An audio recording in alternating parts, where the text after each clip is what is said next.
So here we're just in a half kneeling position, something soft underneath our knee.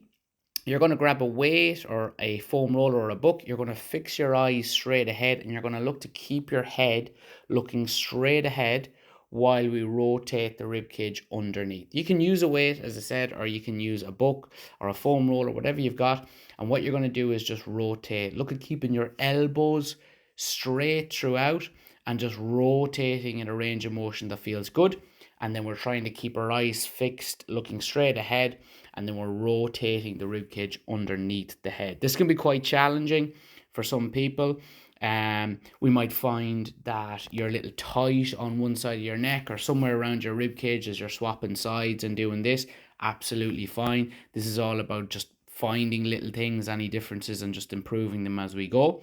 But as we said, we're just looking to keep looking straight ahead, keep the head fixed facing forward while we rotate the rib cage underneath. Then from there, we're going to go into a kind of hip flexor toe off stretch. So you're going to get a chair or something to put your foot on. You're going to go into a toe off position like this, and you're going to look to keep that heel up nice and high. So I'm doing my right side, so it'll be the front of my right hip. Now you might feel a stretch here already. That's absolutely fine. Again, I'm using a weight. You don't need a weight. You can use a book or a foam roller. Very important cue. Squeeze your right butt cheek. In this instance, it's my right butt cheek. I'm squeezing as hard as I can, and I'm going to start rotating. And I'm keeping that squeeze until I have my reps done. So I'm aiming for maybe 10 to 12 here. Keeping that glute squeezed as hard as I can. We should start to feel a nice stretch down the front of that hip on the right side, down into that hip flexor kind of inside pocket area. Don't lose the squeeze.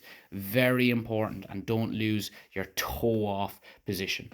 We don't want to be dropped down like this, but also we don't want to be arched back. So just think about keeping some length in your spine.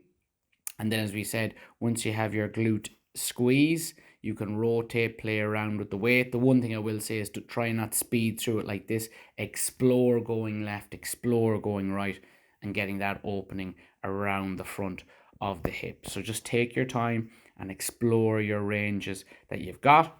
Swap sides. You might find something different on your right to your left when exploring. Again, it's absolutely fine. We're just looking on getting things moving and opening up. Then from there, we're going to go into this alternating lunge. So my right elbow goes to my left knee, my left elbow goes to my right knee, and I'm just going forward and back. I'll show you a side view of this in a minute. So we're just reaching and getting our elbow in the direction of the knee as we alternate, but also the hand that's out of the way is going behind us. So here I've just swapped over, and now it's the left side that I'm lunging forward on. And as we said, the elbows are going in the direction of the knee, but the arm is going behind as well. So again, we're getting this nice rotation happening around the rib cage, and we're getting some nice work into the legs as well. This can really feel good into the quads, glutes, and hips as well. So this is kind of from the side view. So as we said, this is kind of what we don't want, where you have to kind of like you're kind of flexing forward. Just think about reaching your elbow in the direction of the knee and that the arm goes out behind you. This will encourage your rotation to happen as you're lunging forward and back. Again, take your time. Don't have to speed through. You'll find a rhythm. You don't have to kind of think about speed being the main thing. Just find your flow with this. Then we're just going to go into our last little piece. So I'm using 2 plates to elevate me. You can use some books, and you can put them higher, lower, whatever suits. Play around with the height. And then I'm going to grab 2 dumbbells. Again, you don't necessarily need weight, but it can be a nice addition.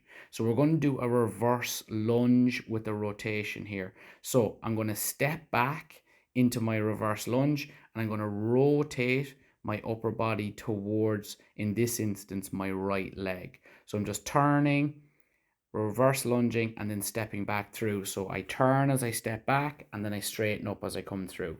I'm just allowing my knee to bend. There's not too many cues here other than turning towards that leg. Just watch my knee, but my knee isn't getting pulled out. You might notice this happening if you're doing this. if that knee on one side wants to get pulled out in this position as you step back into the lunge, just look at trying to kind of keep it somewhere centered and just allowing the knee to bend, and you might start feeling like you get a little bit more hip and a little bit more outside hip, outside glute when you kind of keep the knee just tracking in that general direction. Might also feel a little bit of groin, so inside of your thigh working here, especially on the rotating towards the leg and stepping back. You might actually feel you're getting a little bit of work into your groins here, which again is absolutely fine. We're not really expecting both sides to feel the same, but it might be nice to look at getting both sides to feel the same. And then this is just the side view here, just to give you an idea of what stepping back and rotating looks like.